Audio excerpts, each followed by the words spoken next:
when we started with CTC, we went to CTC plus the D2C and marketing team on calls every week. When you guys are reporting to us, you're not just reporting results in the Slack every day to the D2C team. You're also including the designers, the marketers that provide those assets, as well as you guys came with your own internal design team to create assets that you guys knew worked from your own best practices. I think that kind of had the effect of challenging our own internal teams to, who we design things a certain way, and it kind of opened their eyes to a slightly different way of doing things. And then obviously as results roll in, getting more comfortable kind of with this new paradigm of how we launch creative, both in variety and volume.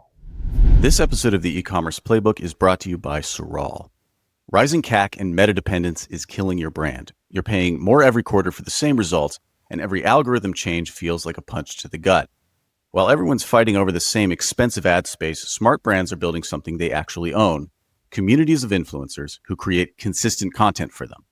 If you're thinking influencer marketing doesn't work for us, the issue might be your approach. You're playing influencer roulette, sending products to random influencers and hoping they post. What works is building a predictable influence system. That's what Sorall helps over 250 brands like Obvi, SolarWave, and REM Beauty do. They give you the strategic support to build this model that actually drives results. Head to getsorall.com/demo to see how this works for your brand. All right, folks, welcome to the Ecommerce Playbook Podcast. It is Luke Austin here as your host today instead of Rich Gaffin for I think the second time in history. I'm joined by a very special guest, Mike, who I will let introduce himself, but one of our longstanding customers at Common Thread Collective. We're here to share together a very impressive growth story for Urban Armor gear. So Mike, why don't you give us some background on yourself, introduce yourself, your role at UAG. Tee it up for us. Sure. My name is Mike McVerry. I'm the SVP of e-commerce and international sales at UAG. I've been with them 12 years, and for really the last 16, 18 months, we've been partnering with CTC to really help grow our D2C revenue. A little bit about the brand. We obviously make very rugged phone cases. They appeal to a really masculine male aesthetic, but we do that because we believe it provides the best possible protection for your device. It's a really interesting space to be in. A lot of people don't really give two thoughts about what's on their phone. That is until they drop their phone and they end up with a broken screen or a broken camera or something like that. So I've been with the company for quite a long time. From our early days, we're just trying to make a name for ourselves, trying to get people to know who we are. And in fact, I say every day we're trying to do that. But these days you can find us in a lot of the big players, Verizon, AT&T, T-Mobile, as well as we run a very robust D2C business. So. Awesome. Thanks, Mike. And I appreciate you taking the time to chat through a bit of that growth story with us today on the podcast. I think for the folks listening, there are multiple facets of value that I think this episode is going to entail, all the way from the D2C growth story, which we're going to sort of hone on originally. But then, as Mike mentioned, UAG has distribution through other sales channels, through retailers, through Amazon as well. And so there's a whole other level of that. And actually the growth trajectory for the business was sort of like starting on some of those core retail distribution channels, and then the .com growth to sort of come in the midst of that, which is unique and novel, likely for many of those listening. But what we're going to do is we're going to start out here a growth story that we're really orienting around, and then we're going to take a few steps back to the history of the brand, what created the impetus for our partnership together with UAG, and then what were some of the key successes that led to this. But the growth story that we've seen is over the course of this year, so January through September 2025, UrbanArmorGear.com has experienced just north of 40% year-over-year revenue growth, with 43% growth in contribution margin year-over-year. And in a year like this, in particular, even outside of a year like this, given all the challenges, that is a very strong outcome within this space. That is an upper percentile outcome in our data set of .com D2C business growth. 40% rev year over year with 43% growth in contribution margin comparing to the same months of last year. So very impressive growth trajectory. What we're going to do is, Mike, I want you to start just sort of teeing it up for us a bit, sharing some background. You already did sort of high level on the company and brand, but if you could get a bit more in the weeds in terms of prior to CTC, a few years ago, the existence of UAG, where was the majority of the sales volume come from? What was the state of the business at that point in time prior to this focus on the .com growth? Sure. Just backing up a few years, I think, we are an omnichannel player, and for a long time, our D2C sales were just seen as kind of a nice add-on to the company's revenue, to the company's profitability. Obviously, for a brand to be able to sell products at MSRP versus going to distribution at a gross level, it looks very good. Until, your CFO, your accounting team, your controller, whoever it is, starts pulling apart the ad spend, the agency fees, the platform fees, credit card fees, returns, everything that goes into it. And then you start thinking that your D2C business isn't necessarily as profitable as everyone hopes. So with that was a bit of our state. And, and as a result of not being that profitable or not driving the most revenue in the business, it doesn't necessarily get a lot of attention. Well, it started getting attention through COVID when, it's hard to say that was 5 years ago now, but 5 years ago, it started getting a lot more attention when D2C started putting big numbers on the board as our retailers were shut down, as consumers were confused, as so much revenue transitioned from in-person to online. It was relatively forced. And then from there, it got really fun for a while where, hey, we're putting big numbers on the board. For a few years later, let's spend more, put bigger numbers on the board. So we did. And even though the numbers went up slightly, what we were finding was our profitability was eroding to the point where we probably just shouldn't have. Maybe we were better pre-COVID with smaller revenue numbers. When your company's in a situation where you need both, you need top line revenue and you need profitability, it kind of puts D2C in a really tough spot. So about 18, 20 months ago, we came over to CTC. I think it was on the advice of someone who went through your profit system. And we paid at the time what I thought was an exorbitant amount to get us through the profit system, to really lay out the financial plan for our D2C business moving forward. Because with our previous agency, they were very good. I don't want to really talk bad on any vendors, especially good ones. They were very good, but it kept falling together. It kept feeling like that we were running into this glass ceiling of we spend more, we can make a little bit more money, but we keep losing money and we can't really get to that next level of growth. So through the profit system, it really laid out the plan, it laid out the roadmap for us. And it gave myself and other people in the company, the kind of the substance to back up going to our CFO, CEO with a move to an agency like CTC that would really be kind of a cataclysmic shift in how we were doing things before. And all to say, it's been very good so far. And we've been happy with where we are now. And again, we are growing in a market that is shrinking. We're growing in an economy that is getting tougher. And of course, we're very happy about that. And I can't say it's easy. Every day we're looking at the numbers, we're fighting for either better creatives, et cetera. But we're really happy to be here. Yeah, that's awesome. So I want to get into sort of that shift and what some of the big changes were in the context of the profit system and the new playbook for the .com business to get to the current state. But maybe keeping it in the historical look back for one more question. So you mentioned that some of the challenges that started to create felt need for you all, that a shift was probably necessary, was running into the glass ceiling with your current approach, current agency, and current sort of way that you guys were going about D2C business. So weren't able to sort of get out of an existing level of volume for the business. And then also that there was a good amount of revenue that was being sort of propped up unprofitably as well. I imagine through ad spend being done on unprofitable levels, but the revenue wasn't consistent in that way. Can you talk through a bit more of what those challenges were at that time? Were those two of the core things? If there's anything else in addition to that was really leading to the challenges that were making it difficult to scale and grow the business? Yeah, I think a lot of the challenges we were facing was maybe an oversimplification of the relationship between ad spend and gross revenue. Usually when you're coming up near the end of a quarter or the end of a fiscal year, et cetera, and you see a revenue gap or you see a revenue target if you want to get to the next level, it felt like maybe it was a bit lazy on our part, but the easy answer was, well, let's spend a little more. we know we have a certain ROAS. We know we have a certain marketing efficiency ratio, and let's just throw another $100,000 at it and hope for the best. You do that a few times and it doesn't work, and you just start kind of banging your head against the wall as your profitability erodes after the fact, and you realize there's kind of a need for a complete revamp or a whole new strategy here. Yeah.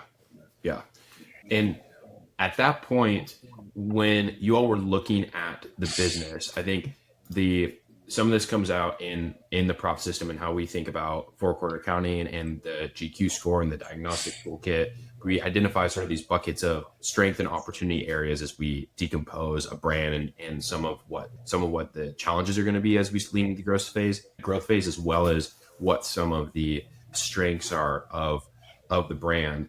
I know you guys have a relatively strong product margin for your category, and then even outside of that, relatively strong repeat customer behavior as well, especially given that it's not a consumable, it's not a subscription element, but you have a loyal repeat customer base, and then you have this sort of baked in product launch marketing calendar with these moments around iPhone and Samsung launches, right? And so those three pillars seem to be some of the initial things we're identifying. But I'm curious from you and the business's perspective at this point in time, and you're looking at, okay, here's some of the challenges we're running into. We're hitting this glass.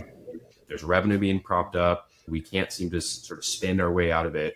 What was the shared perspective of, here's what we have going for us, and here's what we don't have going for us, and the things that we need to solve? What did you see as the strength areas of the business and some of the challenge areas?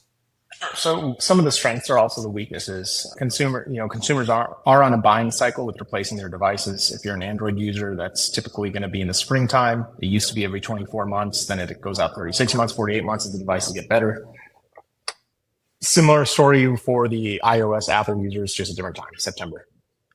One of our, that strength had the effect of a weakness, and that's everything in between those two seasons was really a low point for the business. So we were wondering, how do we get people to buy?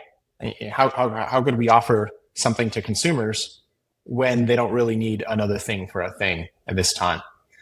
And then on the other side, how do we marry that all up with our creatives, our marketing? What is our strategy behind that? So at the same time, you mentioned we enjoy good margins and we kind of play in this unique space.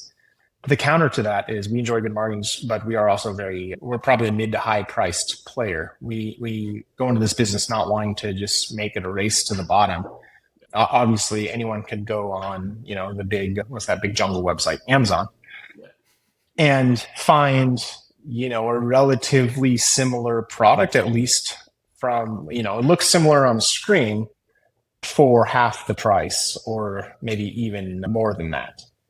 It's really telling the story to convince consumers our value proposition, why they should, pay a little bit more money up front for a product like ours over just going off one of the no-name brands online, or potentially or something from a competitor that they're really familiar with. So there's no shortage of challenges in our business, but I think by kind of focusing on what we have going for us, and you guys helped us with that a lot, focusing on what we have going for us, looking at kind of the troughs of our sales and kind of doing some real brainstorming and re-examining of our model to see, hey, how can we fill up these troughs a little more? We realized we didn't need to make the peaks as big as we thought we had to make them. We just had to make the troughs a little bit less deep, and then the overall number at the end of the year would be better. Are you tired of watching your meta ad costs climb every month while your ROAS gets worse? A lot of D2C founders are feeling trapped in this cycle. You need the traffic, but you're basically renting attention that keeps getting more expensive. Here's what's working. Smart brands are building something they actually own. Communities of influencers who genuinely love their products and create consistent content for them. The problem is most brands do the spray and pray thing, send products to random influencers and cross your fingers. That's influencer roulette, and you're gambling with your budget.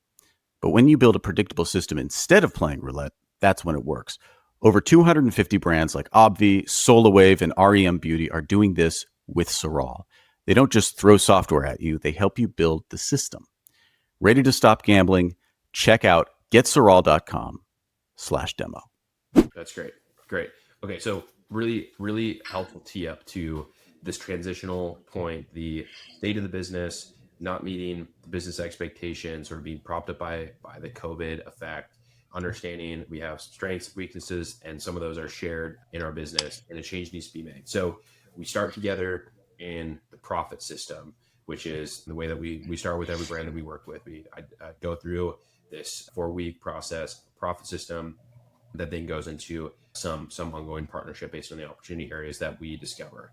As you look back on that point, the profit system and some of the initial weeks following, what were some of the biggest insights and discussions that were had as a result of that process that you look back and say, these were critical things that changed how we approach running the D2C business relative to how we had done that historically? Yeah, so what the profit system really helped with was a problem that I think I've probably faced for 9 or 10 years in my career, and I've never been able to really explain it well. But that is, I'm not a finance guy. Most D2C people don't have a financial background. So if I'm relying on my internal finance team, which they're very talented, they don't have a D2C background. So even though we kind of want to get to the same, we're trying to find the same conclusion together, we're approaching it completely different ways.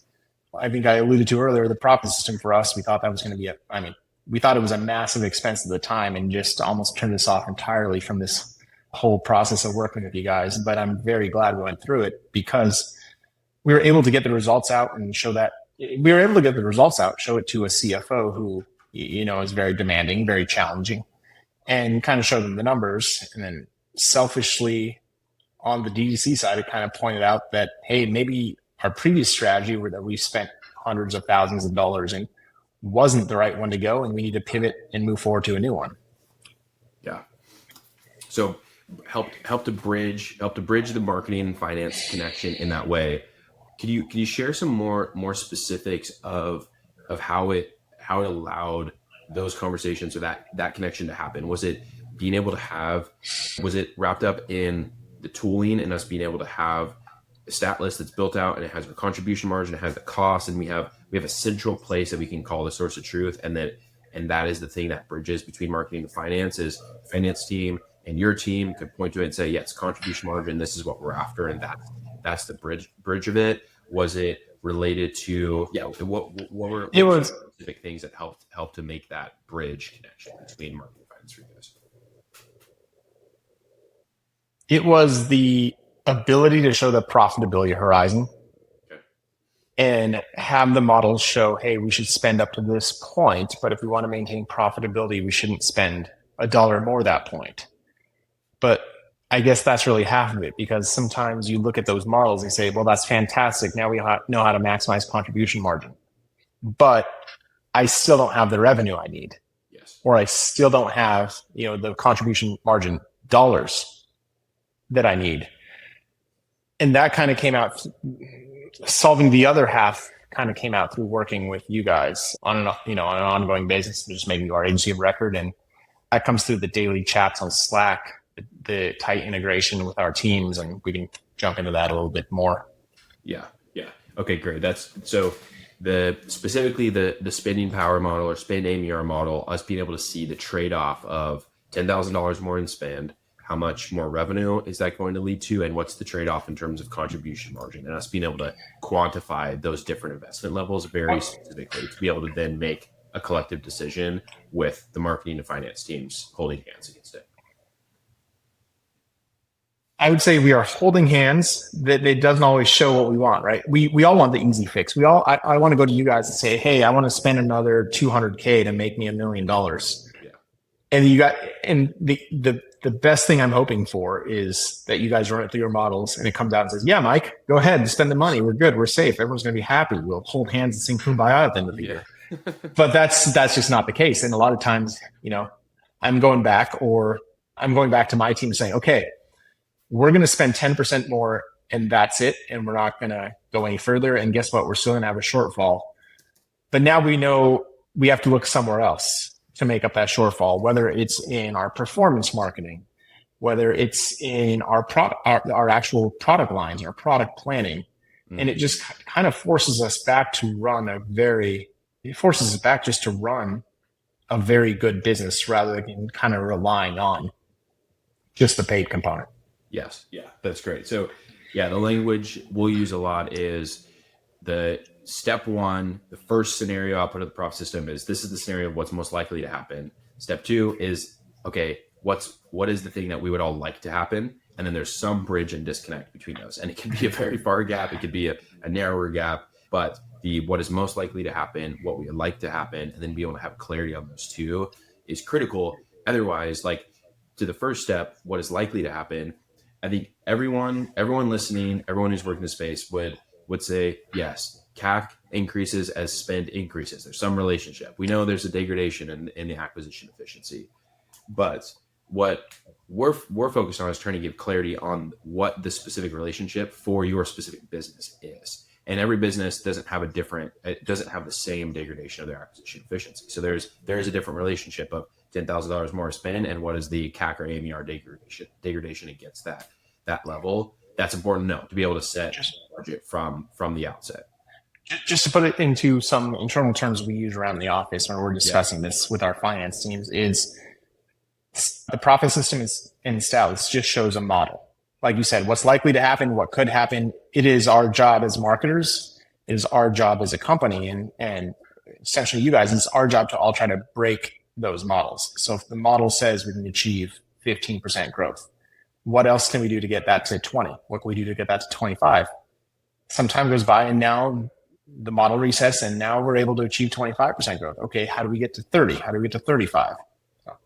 Yes. Yep. Build the model, break the model. Yeah, that's great. Okay, so in the model, get the costs integrated. We all have a clear level view of contribution margin, revenue, and the trade-offs, and helps us to identify the right budget allocation at that point in time. Great. So the model helps to give clarity through that process. Now we get into some of the months following that, and really the months over the course of this year, right? Which is what we're all most interested in. Is now we have a model, we have confidence in how much we're spending and what we're invested into, but we're going to go try and beat the model right now. We're going to go try to break the model to the upside. So after the initial process of the integration, building out the models, getting clarity on these levels, moving into the things that we've done to help break the model collectively on the paid media side, guys, product launching, the things you guys are looking at. What do you see as being the things? What have been the most impactful things in terms of helping to break the model to the upside? I mean, so the initial model or any initial model is going to have a look back window. It's going to measure what we did the past 12 months, the past 18, 24, whatever you say your model up as. Yep. In order to break that model, you can't do the same thing, right? So I think the biggest start, this wasn't the be all end all, but the biggest start in the right direction to start breaking that model was the integration between CTC as an agency and our internal design teams. Our design team kind of works as a hybrid design and marketing team. And then on my side of the house, we have just the D2C team. Historically, it was always let the D2C team do their thing. Marketing, supports them. So we put requests in and they'll provide the assets. When we started with CTC, we went to CTC plus the D2C and marketing team on calls every week. When you guys are reporting to us, you're not just reporting results in the Slack every day to the D2C team. You're also including the designers, the marketers that provide those assets, as well as you guys came with your own internal design team to create assets that you guys knew worked from your own best practices. I think that kind of had the effect of challenging our own internal teams to, who we design things a certain way. We have our own processes and we have very similar outputs or outcomes. And it kind of opened their eyes to a slightly different way of doing things. And then obviously as results roll in, getting more comfortable kind of with this new paradigm of how we launch creative, both in variety and volume. Yes. Yeah, for sure. So yeah, I think the progression in terms of the main opportunities is, one, build the model, understand what the optimal budget allocation is for that point in time. Step two, getting the paid media channels to be set up in a way that allows for, when we push incremental spend and creative volume, it allows for a more incremental outcome through those campaigns. So some of the more simple tactical things like click optimization, on Meta, cost control structure, some of the campaign structure, on Google, having a clean non-brand versus brand structure. I think this is more critical for UAG than it might be for other brands because of how broad of a distribution you guys have with Amazon and with the retailers, is getting the platforms to be able to optimize towards the most incremental outcome for the .com business versus it's a lot easier in that ecosystem for the platform to optimize against some credit that's going to come through Amazon or one of the retailers or other places. So having the media campaigns align with that most incremental setup, and then going to what you just brought up, which is the creative volume and diversity that's able to really drive it forward. So I pulled some numbers with the team, and in Q2 of 2025, we launched 342 ads collectively. Q2 of 2024, 89 ads were launched collectively. So it's about a 3.8x increase in creative volume. And that's our slow season. Q2 is our slow season. Yes. And Q3 is going to be even higher. Talk to us. You gave some background on like our creative offerings and that being a supplement to your internal teams. Talk to us about how painful that has been in terms of the muscle around creative production and creative volume, and really putting the focus there versus the focus on, hey, we're just going to try to increase ad spend to get to the goal, which is part of it. But like creative volume output, like it requires a lot of energy for sure. What has that journey been like for you in the business? I mean, it certainly takes a lot of energy, especially towards our teams and the people who are, the hands-on keyboard with the stuff in your teams every day, right? In any sort of creative environment, there's just different creative opinions, and there's always that tension that kind of boils up, and we see something that maybe you guys created and we don't love it. Yeah. But if we run with it, we know there's a good chance it will perform. So instead of just fighting back and forth, I think the magic happens when people start talking. People on both sides start talking, and they start understanding why, kind of the results behind why things are performing. And the next thing you know, we start kind of following you guys and creating some of those assets with our internal teams in the way that we would like to do it. And guess what? Now we're getting similar results, keeping brand integrity, not stepping too far outside of our comfort zone, but getting the results we need. And then similar to, right on the other side, once your creative team sees the way we like things done, they start creating that way. And the whole thing just kind of starts building up on itself until, now it feels like we're running very efficiently and very effectively in all our meetings. So, but like I said, that was just kind of the first opportunity or the first step that we took. And that alone, none of this alone gets you to 40%, but that already started giving us a lot more confidence when we saw the results of some of those early numbers coming in. Yes. Yeah, for sure. Okay. And with that, if you could share with us some of the other bigger levers that have been pulled to help lead to this outcome: 40% in top line, 43% in contribution margin year over year, the modeling, the budget allocation, the ad account structures, the creative volume, all being important. But there's a whole other layer of things going on as well in terms of new launches, the marketing calendar, messaging that you guys have gone into new audiences and angles to try to bring across the product in different ways. Talk to us about some of the other levers that have been pulled to be able to lead to this sort of business outcome. Sure. I mean, early on, there was some multivariate testing. I think we did some geo holdback tests just to see what the effect of our D2C spend was on channels like Amazon or other places where you could measure it.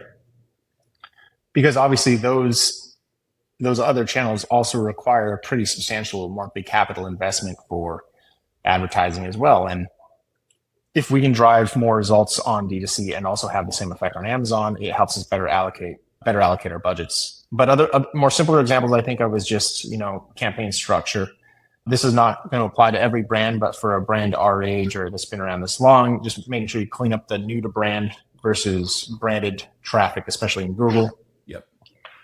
Having your team and our team on a shared marketing calendar in a way where it wasn't that we were sharing our marketing calendar with you and you guys were just, checking it and following it in lockstep, but you your team really felt like an extension of our team. There are certain instances, questions come up where I'm like, oh wow, they understand our marketing calendar better than we do. Like something shifts as calendars change, as timelines change. They're not just like saying, oh, okay, change, whatever. They're like, okay, well, this is going to be the impact down the road. So what can we fill in now? Yeah. And what do we have to reshuffle a month from now? Those sorts of things. That really just felt like a staff extension on our side, where our team, got 30 or 40% bigger, and having that brain power and experience obviously leads to better results. And then more recently, I mean, as we keep I guess I should say, as we keep hitting new levels of success, having different problems that your team has seen as brands scale and being able to kind of get ahead of them. One of them being probably started about 6 months ago when we do big launches. Your team blew the whistle and started saying, hey guys, we're running out of inventory on some very high performing campaigns here. In 5 years, that wasn't really an issue. Well, we'd run out of inventory, but it wasn't because of under forecasting. Yeah. And now we started having that problem. So that's still one of the current ones we're trying to solve. Like, hey, how do we, now we have to almost take our models and stat lists and say, okay, how do we make sure we get the inventory to support this likely case scenario? And then how much more inventory can we get to support a potential, this blows through the roof and, breaks all new records. So, yeah. But again, all these problems that we are solving together is how you run a good business. And this is, how you achieve just double-digit percentage growth year over year. Yeah. Not just, it's not, like I said, it's not what we've been doing for a few years. Well, let's see if we can throw more money at digital ads. It's the entire ecosystem. Yes, for sure. Yeah. And one thing that you really exemplify and lean your team and the rest of your team as well is how much of a two-way street the partnership is. What I'll say is, like, in the profit system, the initial deliverable, like, the mostly grunt work's on us, right? Like, to be able to deliver that thing and show you what you can do, and we have to make that case. After that point, we have a very specific obligation and responsibility as well. But it's a collaboration, and it works best when we are more of an extension of the team and are able to buy in and collaborate that way. And so, yeah, thank you for that environment that you fostered within your team, within our team, to lead to that level of productivity, because it's absolutely necessary. It's a two-way street. I couldn't agree more. On that note, if someone were in your shoes, and this was prior, when you're considering doing the profit system with CTC, let's say, right? This is a big financial investment, all the other considerations. What would be 2 pieces of feedback you'd share with them? One, about working with CTC. 2 things you should know about working with CTC. A very positive and a more critical piece of feedback of, this is what you should know heading into it. Positive and critical. Be direct as you can, and we can always edit it out. So, don't yeah. What would you say? Yeah. Take 7. Here we go. No. Very positive. I mean, you guys truly are very quickly became an extension of our team. Now, I don't know if that's because you have years of experience in our industry. I really don't think you do. I attribute it to, you have data scientists on your team. Those guys can read the data, tell us about our business in ways that we know from just, living that experience, not so much in the data, and kind of aligning both sides on there. That was extremely positive for us. I will say this. I don't know if it's critical or it's, I don't know if it's critical. So take this for what it's worth. Yep. I don't know that every company is ready for CTC. I think if we had approached you 5 years ago, I don't think we would have been ready as a company in the right, not in the right space, because you will need internal resources who can support a very high performing business to be able to make the changes, to be able to adapt in time with the speed necessary based on the information you guys are getting us. Otherwise, if anyone came to you and they don't have their supply chain figured out, or they don't have their logistics figured out, their pricing, I think it would make it challenging to work with CTC, and you guys would probably be equally frustrated. I have friends and families and businesses, and they always want to know, who do I recommend? And I always say CTC, but with the caveat that I don't think every company is necessarily ready for you guys. Yeah. So that would be my critical component. That's fair. No, I appreciate that. So taking a couple steps back here, the context that set up the conversation, looking at the glass ceiling, not knowing where we can invest dollars to be able to create growth. And what's fascinating, I was looking earlier today and connecting with Anmar. So for those listening, Anmar is the growth strategist on this account, sort of quarterbacks team, and then we do the rest of the execution on paid media side and creative as well. But what I was looking at is our in AMER over the course of this year compared to last year have not improved, and in a lot of time periods are actually worse, like have actually degraded. So those like sort of core efficiency metrics that are very D2C oriented, AMER, most time periods pretty consistent. They haven't improved though. Like those numbers haven't gotten better. What's increased is the ad spend volume, leading to higher contribution margin dollars and higher revenue dollars as a result, while those efficiency metrics have sort of stayed consistent. I think this is a journey that at some point is quite challenging, especially for larger orgs, to be able to orient around when you have an ACOS or an ad to sales or an MER metric that sort of governs the budget allocation, how we think about it, shifting to we're going to look at contribution margin and we're going to index against that. And actually we're willing to take a lower MER to be able to drive that outcome. How was that journey for you all, especially in the context of marketing versus finance team, the battle royale? Like what did it require to be able to cross that threshold into this new way of looking at the budget allocation and what's going to lead to the business outcome? That's a big question. There's a lot of information to unpack there. And organizations are focused too much on any single metric. They forget that what makes things very successful isn't 1 + 1 = 2. It's the interplay between marketing, product, inventory, supply chain, demand, creating that demand, macroeconomic factors, etc. And if you're making large decisions off one single metric, you're probably not. Yeah, you're making the best decision for that metric, like MER, AMER, but you're not making the best decision for the business, given all the potential factors there. So, I mean, anyone who's not looking at, or in the term, within the sphere of lifetime value, returning customers, you're going to make bad decisions based off that. Yeah. You're not going to get the whole picture, and you're kind of going to be lost in how you ever find profitability in what you're doing. Yeah. So, lifetime value metrics have been extremely useful to our executive team, so they could kind of see kind of a long-term big picture of what we're doing. The other thing is, like you said, we have not improved AMER or MER since working with you guys. But what we are seeing in the realms of lifetime values, we're seeing new customer growth, and returning customer rate improving. So it's very easy to see for the financial folks and the people who need to see this, how this is going to play out in the next 6 months, 12 months, 18 months, etc. Yeah. It's a good way to frame it. Like if folks are looking to improve AMER, that's probably not something we're going to be helpful with or recommend. It may be a byproduct, but getting clarity on contribution margin and how to impact the contribution margin outcome over the desired time frame is the main thing that we're going to serve, and is the thing that ties together all of those inputs, like you said, right? To be able to orient around. So sorry, go ahead, Mike. So Anmar knows this, but I was challenged by my finance team. Companies have all these reasons for different things, but I was challenged with my team, like, hey, Mike, what if we needed to throw in a few more, millions of dollars of revenue this year? What would it take? I said, well, I can give you a really big number, but let's go to CTC and see what they say. Give you guys some time. It took about a week or so to get your analysis done, and we came back and got on a call with myself, our executive team, and I just trust you guys. I didn't have any pre-meetings or anything like this.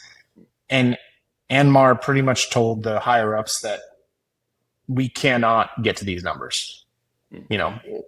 We cannot even get to these numbers in a way that you would like, or even remotely like. And it was one of the most refreshing things that I had seen, because what he was really saying was we just can't get to these numbers just by purely spending more. And then then since that meeting, it's then trickled down. Okay, well, what can we do? What did the model show us? What didn't it show us? What was that model? What were those models' assumptions? And then how do we go break that? So that's going to be the fun. I don't know if that's a follow up to this call, but that's going to be the fun next 4 months of the year. See how that plays out for us. I like that. I think we should absolutely do that. December, January, let's call it back on, and let's see how much of the model we are able to break and build on this trajectory. Yeah, because 40% growth, top line revenue year over year, 43% contribution margin. That's it. It's a remarkable outcome, especially in this moment. So, Mike, hats off to you and the team. We're grateful for the partnership together. Anything you'd want to leave any of the listeners with before we wrap up here? No, I think that might have to wait till part 2 here. Sounds good. We'll keep them hanging. All right, folks. Well, thank you for taking the time to listen to the E-commerce Playbook Podcast. We'll see you with Mike in January-ish, and we're just going to put ourselves on the hook for it. So talk soon.